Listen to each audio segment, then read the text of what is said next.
What's going on? How you doing? Owens. Owens Garden Frenzy. Owens County Urban Farm. Just wanted to give a briefing of me and, I'm just going to reach out and say hello for the most part. What got me started growing was there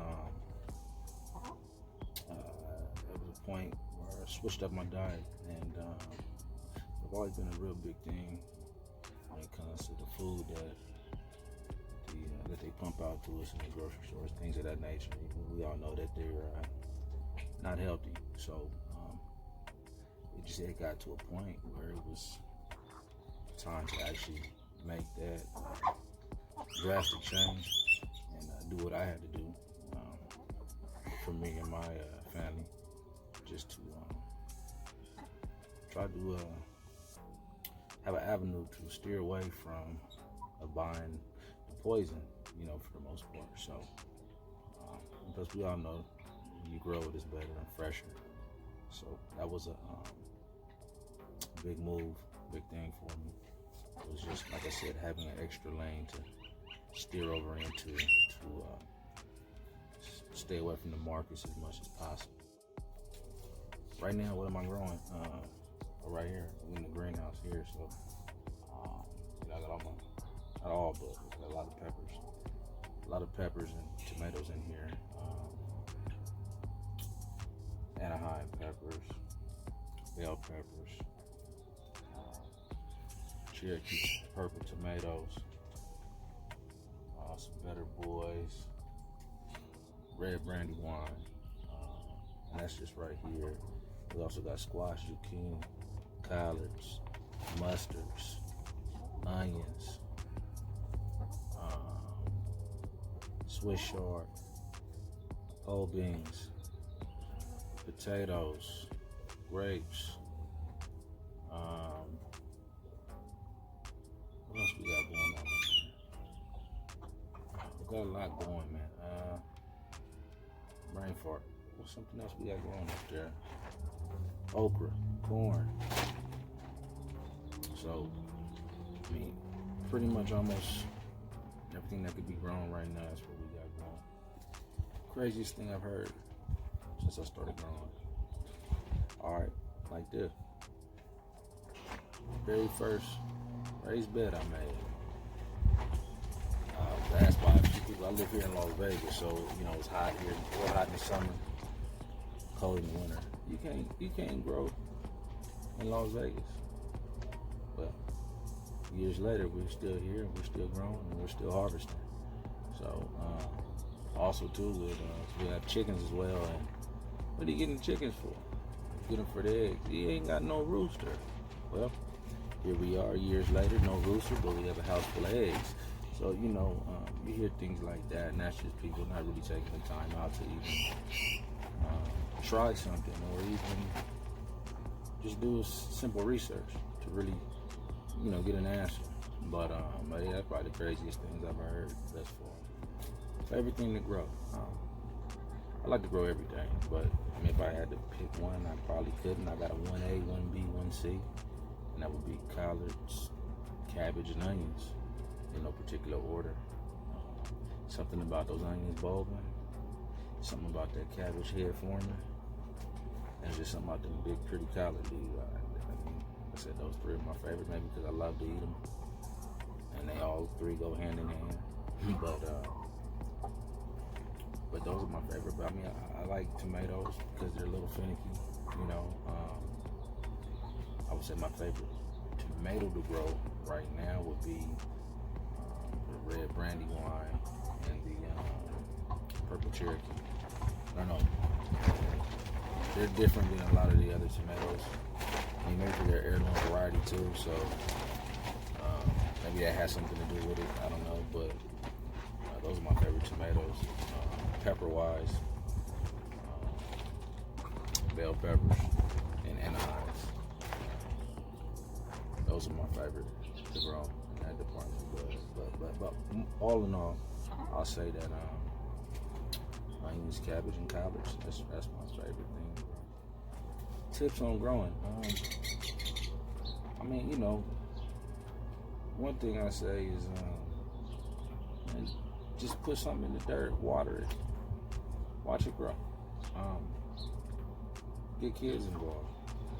I think that's a really good thing. If you get the kids involved, man, one thing that it'll teach you, man, from here on out is if it ever gets bad, because we don't know 20, 30, 40 years from now, when they're our age now, well, who knows what the world will be like, but if they know how to plan something now and take care of it, it gives them a sense of responsibility as well.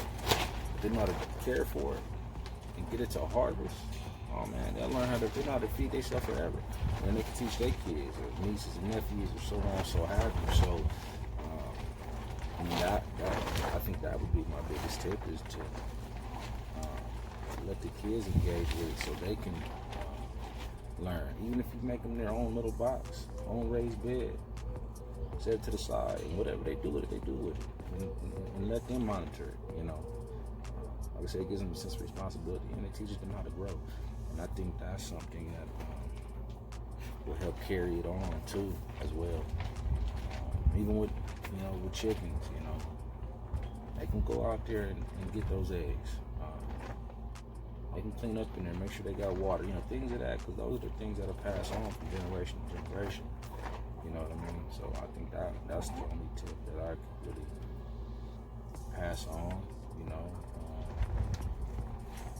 and don't be discouraged about trying to grow because you think of whatever weather climates that you're in. And like I said, people think you could, a lot of people I know think you couldn't grow here, but you can grow anywhere. As long as you got some dirt and some water, you can make it happen. So don't get discouraged. At the end of the day, just try it. You never know. I mean, when stuff goes to seed in mine, up there in my front, and when they go to flower and seed, man, I got stuff growing out the rocks just as healthy as the stuff in the raised beds, and I'm eating that too. So, like I said, that's the only tips I have. Just don't be afraid. Don't be nervous. Don't overthink it. Put it in the dirt. Give it some water. Watch it grow. The number one thing for me,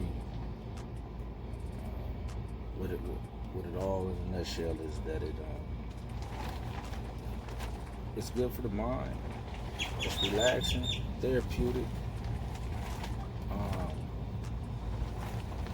and for the most part, man, you know exactly what you're eating, and I think that's probably one of the biggest things that anyone should look at when it comes to gardening and farming is you know exactly what you're eating. In the stores, we don't. I mean, they tell us one thing, but it's always another. So if you plant it, you growing it, you know exactly what it is that you're eating. And I promise you, when you grow something, I guarantee it's going to be 10 times better than what we're getting from the market.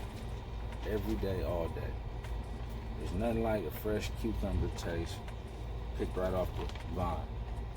Ate right there in your front yard or in your farm, or however your setup is. It's nothing like picking a tomato right off the vine, wiping it off. It's nothing like it. So that's a major thing for me, is just really getting all the health benefits out of it, because you're knowing what it is that you're growing, what it is that you're eating. Funny story. When I was a little boy, 3, 4, 5, my grandmother had a strawberry patch beside the house, real big strawberry patch, and I used to sit out front in that patch and eat the green strawberries. Not one red one. Always ate the green ones. And I didn't call them strawberries, I called them Betties. And I can just remember that clear as day, like it was yesterday. Sitting in the front, just taking them green strawberries and just going to town on them. That was my first experience, just being in a garden setting. I remember that like it was yesterday. Green Betties. I want to thank y'all for taking the time to come sit and chill with me, man, for a few minutes out your day and getting to know a little bit about me and what it is that I'm doing and growing and things of that nature. But yeah, you get a chance, Instagram, OG_Garden Frenzy, YouTube, of course, and hey man, keep growing. Take a seed, let it sow, watch it grow. That's all it is to it. Pass it on. You know what I mean? Especially in these times, man. You just don't know, man, what the next play is with these folks, man. And it's even sad what I've seen in some places, man. They said that, that gardening wasn't essential. So, man, it's a trip to see, man.